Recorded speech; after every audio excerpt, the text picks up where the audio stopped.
ازاي بقلم رصاص وبطريقة بسيطة جدا تتغلب على الصداع والشخير، وطريقة تخليك تنام في دقيقة واحدة، وايه الاربع غلطات اللي بنعملهم قبل ما ننام، وعلى الناحية التانية الثمان حاجات اللي لازم نعملهم كل يوم قبل النوم. ما تيجوا ننام، قصدي ما تيجي نشوف.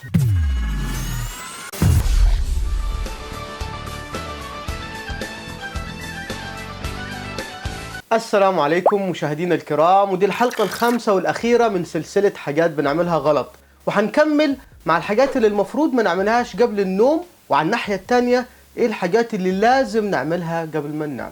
طيب نبدأ على طول، وايه الغلطات اللي بنعملها قبل النوم؟ في حاجات بديهية يا ابو خالو وكلنا عارفينها وبنعملها برضو، زي مثلا شرب الشاي والقهوة بعد العشاء. الكافيين يا سيدي اللي في الشاي والقهوة بيفضل في جسمك 8 ساعات بعد ما بتشربه، عشان كده اخر كوباية شاي او قهوة المفروض تكون الساعة 3 العصر لو انت هتنام 11 بالليل. وده موضوع كبير واتكلمنا عنه بالتفصيل في حلقة طلعنا بنشرب شاي وقهوة غلط. رقم 2، اول ما تدخل على السرير تمسك التليفون وتقعد بالساعة والاتنين عليه، وخصوصا لما تتفرج على فيديوهات الريلز العشوائية، اللي هو يا سيدي تخلص فيديو تدخل على اللي بعده وتنسى نفسك.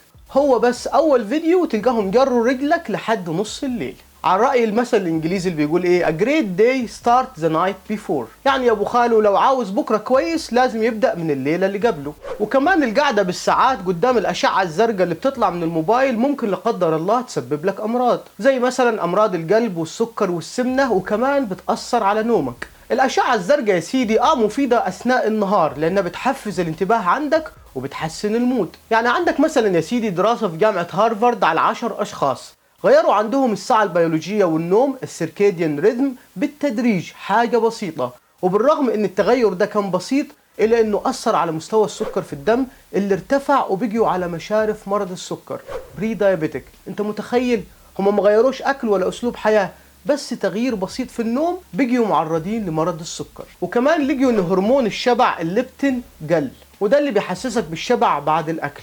التعرض للضوء الأزرق بيقلل إفراز الميلاتونين، وده المسؤول عن الساعة البيولوجية في جسمك. ده حتى الضوء الخافت ممكن يأثر على الساعة البيولوجية عندك. رقم 3، الأكل الكتير قبل النوم غلط. يعني يا سيدي ما تضربش بيتزا وتدخل تنام، كده الميتابوليزم هيعلى في جسمك عشان يهضم الأكل، وده بيتداخل مع مرحلة من مراحل النوم اللي اتكلمنا عنها قبل كده اسمها حركة العين السريعة الرابيد اي موفمنت أو الريم، وده يخليك ما تنامش كويس وتحلم بكوابيس. واللي كلته بيتزا يا ابو خالو هيطلع عليك كوابيس، وبرضه في نفس الحالة ما تنامش وانت جعان. رقم 4، عمل الرياضة قبل النوم غلط. المفروض لو هنعمل رياضة تبقى على الأقل قبل النوم ب3 ساعات. ما حبكتش الرياضة قبل ما تنام يعني؟ هتقولي لا يا ابو خالو ما تقلقش أنا ما بعملش رياضة أصلا.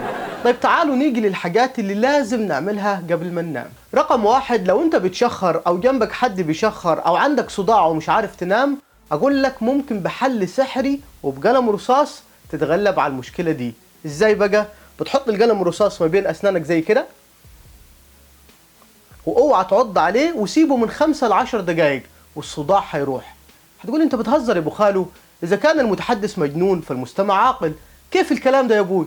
اقول لك اي حاجه بنقولها في علم تيوب بتكون بالعلم والدليل. لما بتحط القلم ما بين اسنانك وبتسيبه من 5 ل 10 دقايق بيعمل ارتخاء لعضله التمبرالس ماسل، ودي عضله يا سيدي على شكل مروحه بتمتد من الصدغ لحد دماغك من ورا وكمان فكك السفلي. ولما بيكون عندك صداع العضلة دي بتنقبض وبتبقى مشدودة وممكن تعمل تهيج للأعصاب، وهنا لما بتحط القلم بترتخي والصداع يروح. جربوها كده وقولوا لي في التعليقات تحت النتيجة ايه.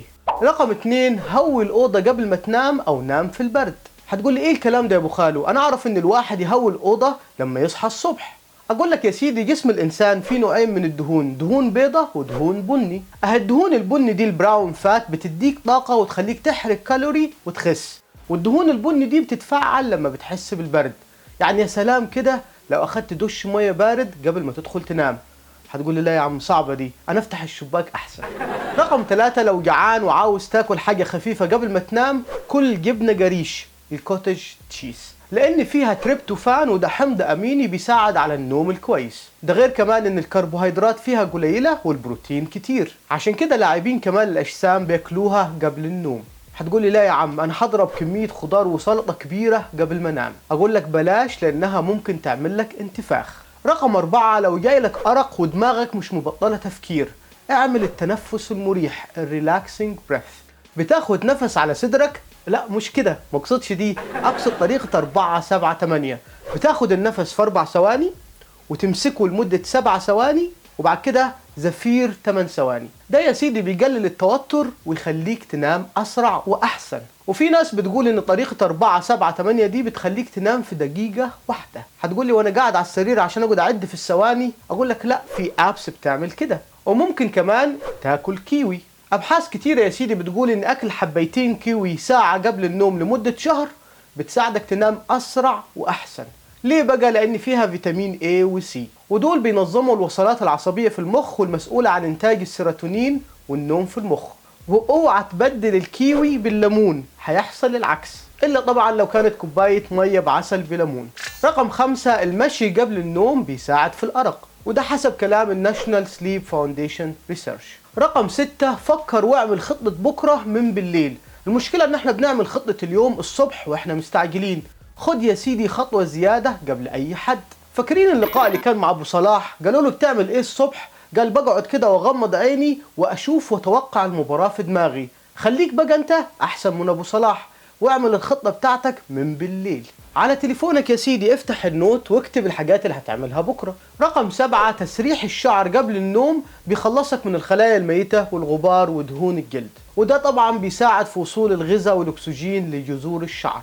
رقم 8 واخر حاجة معانا، لو عاوز تحفظ حاجة اقراها قبل ما تنام، لان مخك وانت نايم بياخد المعلومات دي ويرتبها ويحفظها. مين هنا كان لما يقرا حاجة قبل ما ينام يصحى الصبح حافظها؟ اكتبوا لي في التعليقات تحت. حسب جامعة ساسكس القراية لمدة 6 دقايق بس قبل النوم بتقلل التوتر وبتعمل استرخاء للعضلات. المهم دخلت تنام يا سيدي، وعلى رأي أم كلثوم أنا داخل أنام ويا ريت زماني ما يصحنيش. وبكده نكون وصلنا لنهاية سلسلة حاجات بنعملها غلط. يا ريت تكتبوا لنا رأيكم في السلسلة تحت، ولو حابين نعمل سلسلة عن أي حاجة تانية. وبكده نكون وصلنا لنهاية حلقتنا من علم تيوب. اشوفكم في حلقة جديدة، ما تنسوش اللايك والشير، والسلام عليكم. علم تيوب is good. علم تيوب is good. وفقرة الشعر النهاردة أبيات شعر حزينة شوية لبشار بن برد في رثاء ابن محمد.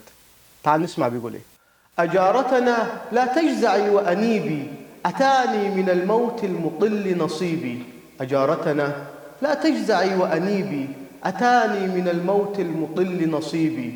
بنيي بنيي على قلبي وعيني كأنه ثوى رهن أحجار وجار قليبي. كأني غريب بعد موت محمد، وما الموت فينا بعده بغريب. وما الموت فينا بعده بغريب. صبرت على خير الفتو رزقته، ولولا اتقاء الله طال نحيبي. لعمري لقد دافعت موت محمد، لو أن المنايا ترعوي لطبيبي. لو أن المنايا ترعوي لطبيبي. فأصبحت أبدي للعيون تجلدا، ويا لك من قلب عليه كئيبي. فأصبحت أبدي للعيون تجلدا، ويا لك من قلب عليه كئيبي. ولي كل يوم عبرة لا أفيضها، لأحظى بصبر أو بحق ذنوبي. ولي كل يوم عبرة لا أفيضها، لأحظى بصبر أو بحق ذنوبي.